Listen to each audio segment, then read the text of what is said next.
tive um filho, mas não consigo cuidar dele. Aliás, até o choro dele me irrita. Você já ouviu esse tipo de fala? Sou Marlene Mendonça, sou psicóloga clínica e depressão pós-parto é o nosso assunto no vídeo de hoje. Mas antes disso, eu te convido a se inscrever no canal se você ainda não fez e deixe o seu like, se possível um comentário. Vamos lá! O nascimento de uma criança pode trazer para muitas mães a chamada tristeza materna ou melancolia pós-parto. Ela vem acompanhada de mudanças de humor, crise de choro, dificuldade de dormir e bastante ansiedade. Em geral, essa tristeza começa nos primeiros 2 ou 3 dias após o nascimento do bebê e pode durar até 2 ou 3 semanas no máximo. Apesar da tristeza, a mãe não deixa de cuidar do seu filho.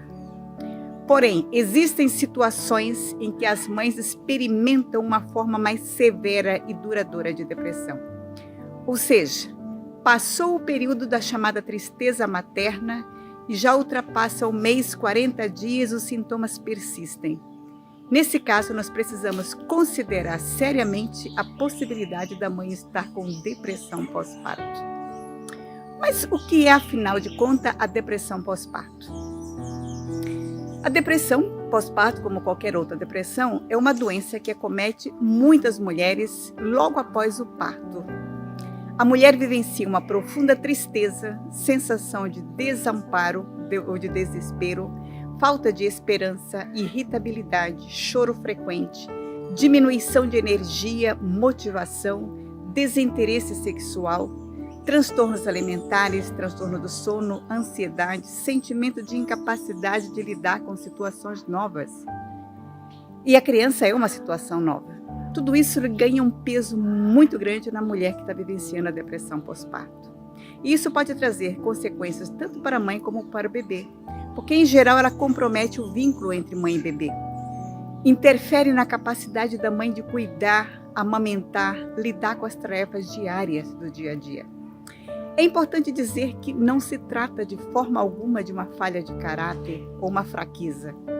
Costumo dizer que depressão é uma doença que quanto mais cedo se trata, melhores são os resultados. Agora, por que será que isso acontece? Eu diria que as causas são multifatoriais. A primeira delas é uma questão biológica.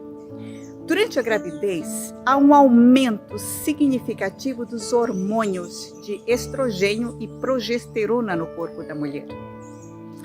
A atuação de ambos, eles são muito importantes na missão de abrigar o embrião no período da gestação. Eles protegem e dão equilíbrio ao corpo feminino.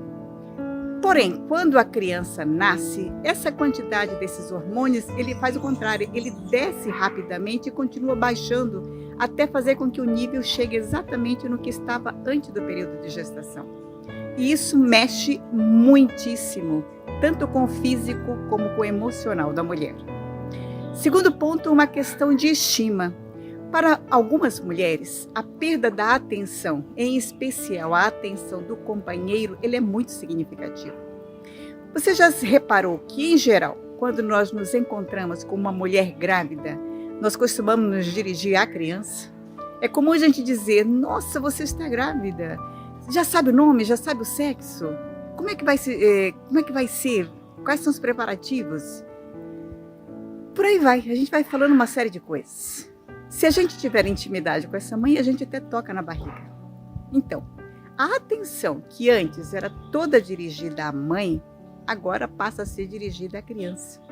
Além disso, na grande maioria das vezes, essa mãe está se sentindo obesa, menos atraente, cansada, sentindo-se deixada de lado. Dependendo do histórico afetivo que essa mãe tem, ela não vai segurar a situação. Terceiro ponto é o histórico de depressão familiar. A questão genética não pode ser deixada desconsiderada, é preciso ser levada em conta. Pessoa com histórico familiar de depressão tem maior propensão a desenvolver o quadro. Quarto item, conflitos na relação familiar.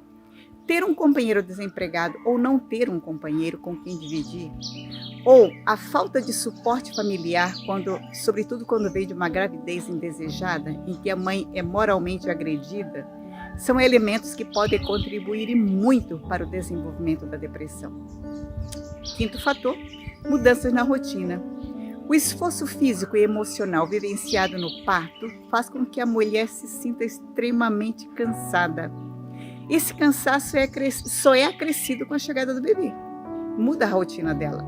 Ela passa a ter um sono irregular, falta de descanso suficiente, afinal ela é solicitada constantemente.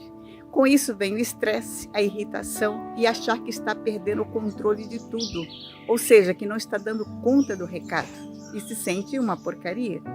Afinal, ela já não tem mais o controle sobre o tempo e se vê quase que obrigada a ficar reclusa dentro de casa.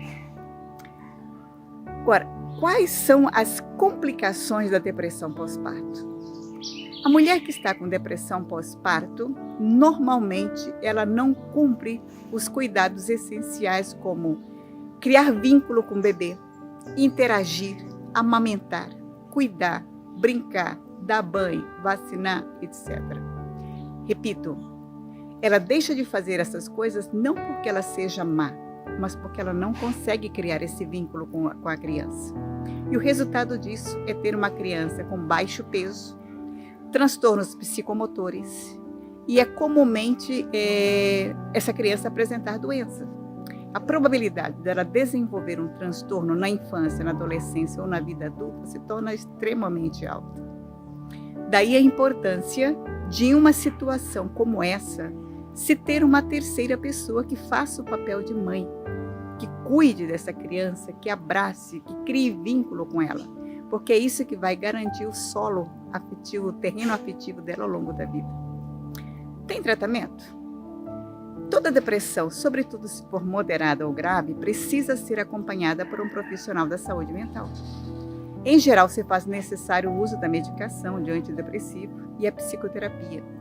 É importante o acompanhamento com o médico, porque é ele que vai saber te dizer e vai indicar o remédio correto, que não vai interferir e nem afetar o leite materno.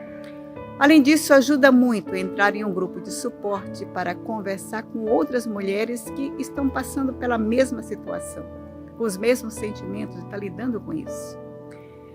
Ouvir a experiência de outros pode ser uma fonte de grande ajuda. Eu espero sinceramente ter te ajudado com o conteúdo desse vídeo. Se te ajudei até aqui, e se você desejar, posso continuar te ajudando na psicoterapia. Os meus dados estão aqui na descrição desse vídeo, você me encontrará com muita facilidade. Um grande beijo e até o próximo vídeo. Até lá!